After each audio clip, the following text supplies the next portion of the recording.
Welcome back to the Bloom and Beyond podcast. We're continuing our sleep and hormones in midlife series, part of our 4-week midlife wellness journey. In our first episode, we talked about why sleep feels harder during midlife, how hormonal shifts affect sleep cycles, and why so many women struggle with falling or staying asleep. Today, we're focusing on one of the most common and frustrating experiences that women share: waking up in the middle of the night. I'm especially thinking of that wide awake feeling between 2 and 4 a.m. when your mind is racing and sleep feels impossible to return to. If this is happening to you, you're not alone, and there is a real physiological explanation for it.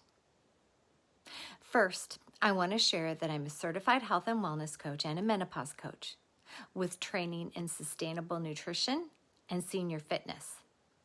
I'm not a medical doctor or a dietitian. Everything that I share here is meant to empower you with information so that you feel confident asking questions and advocating for yourself with your healthcare provider. And before you make any changes to your diet and exercise routine, please talk with your doctor about what's right for you. So, when you wake up during the night, it's often not random. One of the biggest drivers of nighttime waking in midlife is cortisol, your primary stress hormone. Cortisol naturally rises in the early morning hours to help wake you. But during midlife, hormonal changes can disrupt this rhythm. When estrogen and progesterone fluctuate, cortisol regulation becomes less stable, the nervous system becomes more reactive, and stress responses activate more easily. These can cause cortisol to rise too early, waking you before your body is ready. Many women say, "I'm exhausted, but my brain just turns on." And that's cortisol at work. Cortisol increases alertness and mental activity, which explains racing thoughts, worry loops, replaying conversations, and sudden anxiety or restlessness. This isn't because you're anxious by nature. It's because your body is temporarily shifting into a stress response instead of a rest state. Blood sugar fluctuations can also contribute to nighttime waking.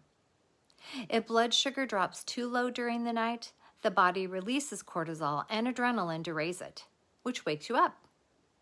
This is more common when meals are skipped, your dinner lacks protein, sugar or alcohol is consumed close to bedtime, or cortisol is already elevated from chronic stress.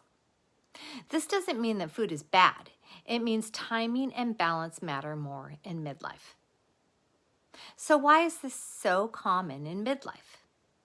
Midlife is often a season of high responsibility, emotional transitions, ongoing stress, and hormonal fluctuation. Progesterone, which has a calming effect, often declines earlier than estrogen, removing that natural buffer against stress. And the result? Your body becomes more sensitive to stress, blood sugar changes, and overstimulation. Nighttime waking is often your body saying, "I need more support, not more pressure." Let's talk about what not to do. When nighttime waking happens, it's tempting to panic about not sleeping, check the clock repeatedly, mentally plan the next day, and judge yourself for being awake. I'm guilty of doing all of those things at some point. And unfortunately, this increases cortisol even more. Remember, stress about sleep disrupts sleep. Instead of thinking, "I have to fall back asleep," try gently telling yourself, "I'm safe. My body will rest when it's ready." Calm reassurance helps lower cortisol. Even quiet rest, like breathing, soft thoughts, gentle acceptance, all that supports recovery. Sleep is not an on-off switch. It's a process. So, in our final episode of Sleep and Hormones, we'll talk about gentle habits that actually support better sleep in midlife. We'll explore evening routines that calm the nervous system, lifestyle habits that lower nighttime cortisol, and how to support sleep without rigid rules or pressure. If nighttime waking has become part of your life, please hear this. You're not broken. You're not failing at sleep. Your body is responding to change. And with the right kind of support, sleep can become more restful again. Thank you for being here, and I'll see you in the next episode as we talk about supporting better sleep in midlife gently and realistically.